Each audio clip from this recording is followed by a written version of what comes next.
서귀포에서 문화 콘텐츠에 대해서 어떤 고민들이 있는지 얘기 드리도록 하겠습니다.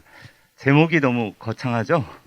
기후위기 시대 자연과 인간의 공존을 만드는 노지문화 거점공간 되게 일단 거창하게 지어봤습니다. 그래서 서귀포 같은 경우에는 좀 자연 자원이 많이 남아 있어서 조금 지금 시기에 이런 꿈을 꾸어야만 실제로 생태적 보존적 재생에 기반해서 문화도시로 갈 수 있는 시점 같아서 어떻게 보면 이야기의 출발점으로서 삼아보고자 이제 크게 좀 제목을 지어봤습니다. 그 이제 커먼스라고 할 때는 제주도 서귀포에는 마을 공동체 그 커먼스의 현재가 많이 남아 있습니다.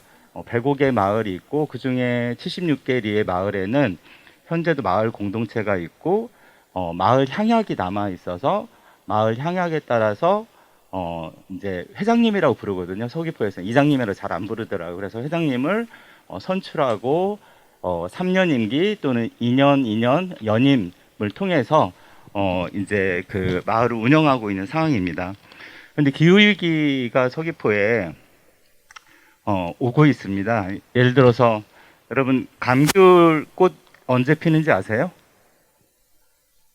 그 감귤꽃이 원래는 한 5월 16일에서 18일 정도 사이에 만개가 됩니다. 그런데 한 7년 전에 조사를 했는데 감귤꽃이 2020년이 되면 5월 13일에 기후 위기로 인해서 당겨질 거다라고 얘기를 했었습니다. 그런데 올해는 2020년도 언제 감귤꽃이 만개가 됐냐면 5월 10일에 만개가 됐어요.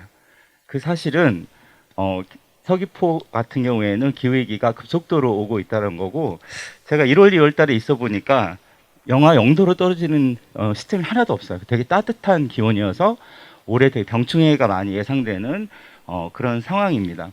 관광도시 차원에서도 실질적으로는 위기입니다.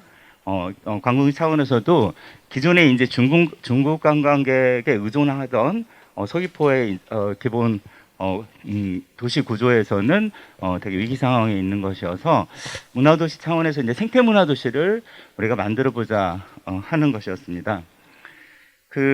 이렇게 서귀포는 이제 동에서 서로 이게 길게 제주도가 펼쳐져 있는데 그 중에 이제 105개 마을을 대상으로 해서 서귀포가 우리가 보통 그 뉴스에서 보는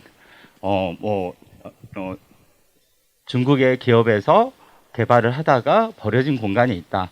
또는 이제 말레이시아의 기업이 대규모 투자 사업을 했는데 공사가 중지되었다. 이런 기사의 대부분의 장소들이 서귀포입니다. 그래서 서귀포는 그동안 이제 10년 동안 우리가 곶자월이라고 부르는 숲과 그리고 마을 목장들을 개발 사업을 위해서 많이 이제 내주었고 그 부분이 실질적으로 도시의 활력으로서 다가온 게 아니라 사업들이 많이 중지가 되면서 도시 전체가 지금 이제 인구가 들어오지 않고 나가는 현상이 벌어지고 있고, 그리고 이제 예를 들어서 구억리 같은 경우에는 그 영어 교육 도시가 있는 마을입니다.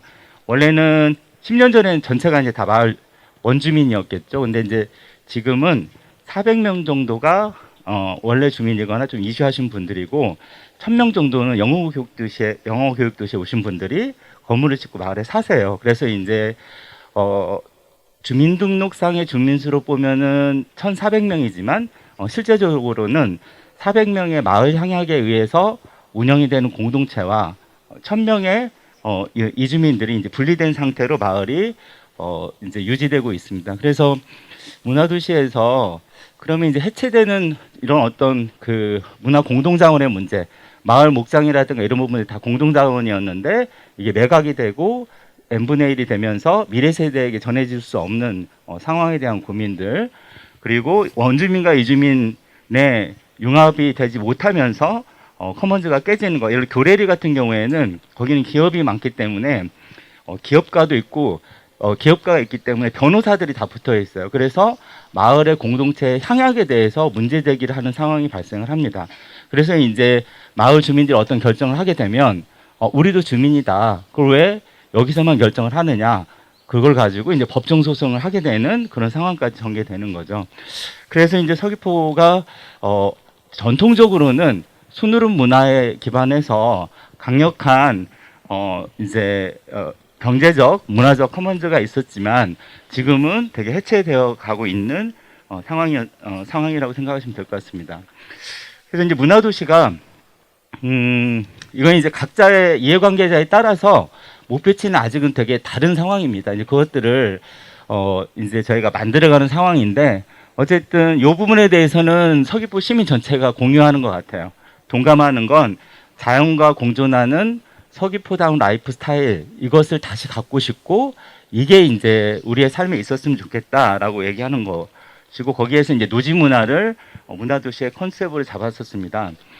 그러니까 문화커먼즈 관점에서 그러면 이것을 어떻게 물리적 자산뿐만 아니라 공동체의 자산으로 만들 것이냐가 되게 고민이었고 그 부분들이 이제 그 회복이 되려면 기본적으로 가지고 있는 자산 자원에 대해서 그 공동체 전체가 이해를 가져야 되고 그 가치에 대해서 공감을 해야 되게 됩니다. 그래서 이제 그 커먼즈의 기본은 어떤 이제 우리가 보통 그런 거 있잖아요. 이렇게 이제 모이게 되면 이제 협회라든가 아니면 회라든가 조직을 만들고 거기에서 규칙을 만들고 사업을 만들게 되는데 문화도시는 거꾸로 가자라는 게 이제 서귀포의 접근 방식입니다. 규칙이나 이런 것들을 만들기 전에 이제 그 지역에 있는 자산에 대해서 자원에 대해서 예술가와 주민이 그러니까 주민들은 좀 경제적인 시선에서 많이 보세요 여전히. 그랬을 때 그것이 가지고 있는 가치를 예술적 활동이라는 매개를 통해서 주민들이 인식하게 하는 그런 부분들이 되게 중요할 것 같다. 그리고 이제 마을 규약과 이런 부분들을 각 권역별로 특히 이제 마을 단위로는 어떤 부분이 되지만 그 전통적인 사회가 가지고 있는 특징 중에 하나가 마을과 마을 사이의 경쟁이 심합니다. 그래서 인접한 마을은 아예 결혼도 안 시킬 정도로 사이가 나쁘거든요. 그래서 근데 문화적인 공통 요소가 있다고 한다면 기존의 전통적인 공동체의 마을 단위의 어떤 이제 커먼즈가 아니라 제가 보기에는 서귀포는 문화권 단위의 커먼즈가 필요하다. 그래서 문화권 단위로 공동자산을 여러 개의 마을이 같이 고민하고 그것에 대한 보존과 활용에 대해서 합의를 할 수 있는 그런 구조가 이제 필요하다라는 이제 고민을 하고 있고요. 근데 아직은 이제 이게 아마 제가 보기에는 서귀포 문화도시에서는 한 3년차, 4년차, 5년차 돼야 문화권에 대한 개념이 있을 것 같아요. 왜냐하면 그 문화권에 대한 개념이 있으려면 이 마을에서 저 마을을 이해를 해야 되고 저 마을에 어떤 사람이 있는지 이 마을에 있는 사람이 알아야 되기 때문에 그 과정은 시간이 걸리거든요. 그래서 보통 이제 커뮤니티 아트라든가 커뮤니티 프로젝트 할 때는 3년을 기본적으로 얘기하는 것 같아요. 그냥 서로 그냥 만나서 대면 하는 거 1년, 2년째는 뭔가 가면서 괜찮네 하는 게 2년, 3년째 우리 뭔가 해볼까. 그래서 이제 3년째가 출발점이라고 본다면 서귀포는 한 4년 차 정도 됐을 때 좀 이러한 문화권별로 계획들을 해볼 수 있을 것 같습니다. 그래서 이제 세 가지의 이제 문화 커먼즈와 관련해서 고민이 있는데 하나는 문화도시 사업으로 재산, 공공 자원을 재생하라고 했을 때 얼마나 예산이 투여되는가. 그리고 그것은 어느 정도의 기간이 필요로 한가 했을 때 저도 이제 문화비축기지 경험을 하면서 기본적으로 대규모 공간은 10년은 잡아야 된다. 이게 재생이 되려면 그랬을 때 이제 긴 안목으로 가는 사업이 있지만 또 이 시민문화라든가 공동체 활성화의 측면에서 보면 이제 직접적으로 시작해야 되는 측면도 있습니다. 그래서 하나는 이제 제주도에는 책방이 꽤 많아요. 책방이 많고 마을 단위로 이제 마을 사업을 하면서 되게 이제 신산리 마을 카페가 경관이 좋기로 유명한데 그런 마을 카페들이 또 있습니다. 그리고 작은 도서관이 되게 많이 있고 작은 도서관이 어떤 경우에는 그 마을 삼촌들의 문화공간으로도 기능을 하고 있어서 그러한 부분들을 다양하게 책방은 책방데이라는 어떤 컨셉으로 자율 운영체를 만들어주고 마을 카페는 마을 카페대로 자율 운영체를 만들어주면서 경쟁을 통해서 이렇게 이제 예산을 주는 방식이 아니라 커다란 하나의 이제 물통을 넣고 그 물통에 하나의 이제 공통된 카테고리에 있는 공간들이 그 물통을 쓰는 방식으로 고민을 하면서 이제 공간 사이에 이제 커먼즈를 만드는 것. 그래서 이제 커먼즈의 핵심이 이제 어떤 사용 프로토콜을 만든다든가 하나의 규약을 만든다든가 여러 가지 차원이 있는데, 그런 부분 안에서 예를 들어 책방 같은 경우에는 공동의 어떤 프로토콜을 만들어서 마을 주민들이 노지 문화를 탐험하고 기록하고 그것을 발표하는 거에 대해서는 예를 들어서 우리 책방에 쉬는 월요일 날을 이제 제공해 준다, 이런 것처럼 책방 스스로가 그런 어떤 규약을 만들어서 주민들의 문화 공간으로 만들 수 있는 것을 마을 공간 문화 공간 네트워킹으로 고민을 하고 있고요. 그다음에 이제 마을 단위로 아까 문화권별로 얘기 드렸었는데, 마을별로 가장 중요한 건 앞서서 향약이 있다고 얘기 드렸었는데, 향약이 실제적으로 보면 언제 만들어졌냐면 저는 조선시대 때 만들어진 줄 알았어요. 근데 그건 아니고 1970년도 우리 새마을 운동 할 때 있죠. 그러니까 제주도는 4.3 때문에 많은 마을이 다 소개되었습니다. 그래서 이제 새마을 운동이 마을 공동체 재건에 아주 중요한 에너지를 주었었고, 그래서 이제 제주도 표현으로 육지에 새마을 운동은 되게 많이 다른 것 같아요. 그래서 새마을 운동은 마을의 공동체를 만드는 어떠한 과정이 있었는데, 그게 이제 또 지금 보면 되게 부작용이 되게 있는 것 같아요. 왜냐하면 새마을 운동은 잘 살아보자는 거잖아요. 그러니까 모든 게 이제 경제적인 관점에서 되어 있고, 마을에는 발전 계획이 있어요. 그리고 마을의 발전 계획에 따라서 많은 사업들이 이루어집니다. 그래서 그것을 문화도시에서는 한꺼번에 전체 105개 마을을 다 할 수 없지만 1년에 2-3개 마을 정도를 집중적으로 관계해서 그 마을이 마을 문화적 계획을 세우고 마을의 향약을 문화 향약으로 바꾸는 것. 그 향약에는 절대적인 조항은 생태적 보존에 기반해서 마을을 운영하겠다.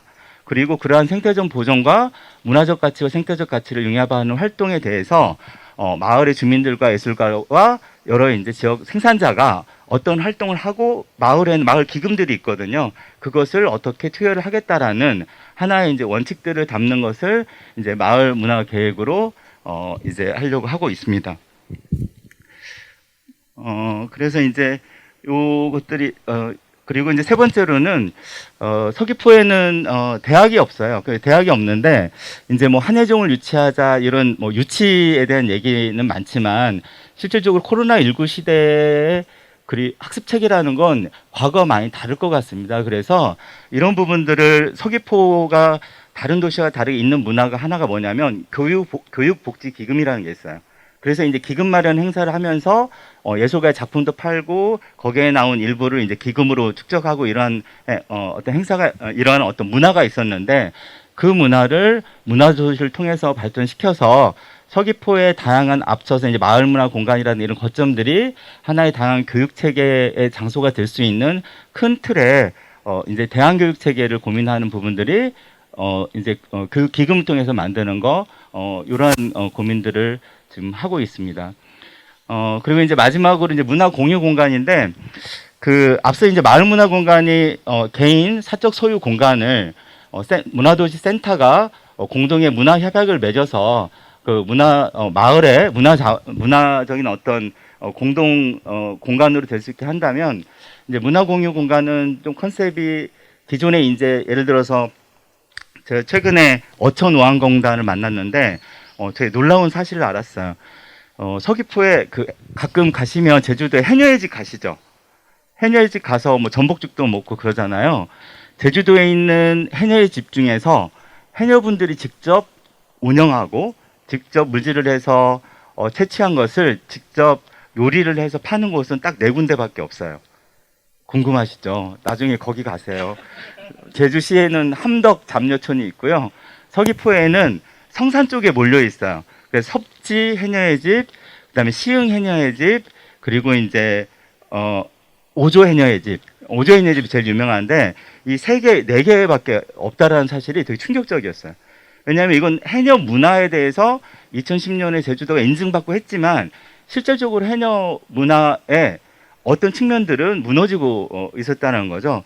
그래서 그런 부분들을 어떻게 해결할 건가 그랬을 때, 그 해수부 사업 중에 많은 그 공간들이 지금 방치돼 이제 유휴 공간들이 많이 있어요. 근데 주로 이제 어촌계에서 결정을 하게 되는데, 그런 부분들을 디자이너나 청년이 하나의 같이 해녀분들과 운영 모델을 구상을 해서 해녀분들은 물질을 하되 이 물질을 많이 하게 되면 바당 자원이 이제 줄어들거든요. 그래서 하도리 같은 경우에는 우리가 너무 과노동하지 말자. 일정 시간 기간 동안 노동 시간을 줄이는 지금 이제 실험들도 하고 있는데 그런 것처럼 해녀분들의 노동 시간은 줄이고 생태문화 경제 관점에서 문화 공간이 1층은 뭐 업사이클이라든가 그런 해녀의 부엌이라든가 이런 것들을 운영이 되면서 생산된 거에 사회적 기업처럼 한 10%는 지역 주민의 문화 프로그램을 생산하는 문화예술 교육 어떤 이제 플랫폼을 만들게 쓴다 이런 것을 한 10년 정도 보장을 하면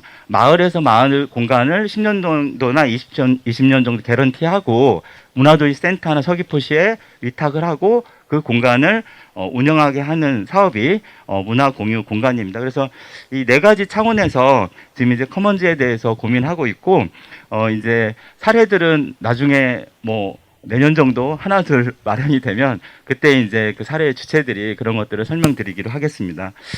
마지막으로 이제 그 사회자의 행복과 안녕을 위해서 빨리 마무리하겠는데요.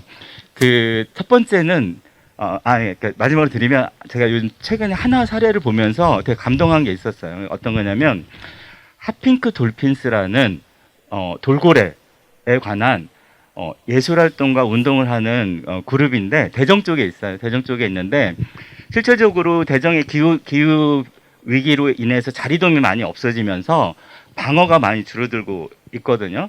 그러다 보니까 이제 재생에너지에 대한 것들에 대해서 되게 적극적으로 고민했었고 해상 풍력 발전을 만들려고 이제 계획들이 있었는데 그게 해상 풍력 발전 영국 같은 경우에는 되게 먼 바다에 만들게 돼요. 근데 이제 지금 이번에 계획은 좀 1km에서 1.5km 사이에 만들면서 그것에 대해 돌고래가 줄 피해들을 충분히 예술적으로 문화적으로 얘기를 했었고 그것에 공감을 거치면서 그 계획이 이제 다시 부결되고 재검토에 들어가는 상황이 있었어요. 그래서 중요한 건 어떤 커먼즈를 만드는 그 과정에서 좀 더 경제적 관점이 아니라 문화적 관점에서 생태적 관점에서 예술적 관점에서 그렇게 활동하는 것이 우리가 생각하는 것처럼 무효화되거나 무효로 끝나는 것들이 아니라 큰 변화를 만들 수 있다라는 것들을 봤던 것 같아요. 그래서 그런 부분들이 이런 공간이 만들어진다면 훨씬 더 많은 그런 창의적 주체들이 새로운 어떤 커먼즈의 매개체로서 다른 흐름들을 만들 수 있지 않을까 생각합니다. 네, 감사합니다.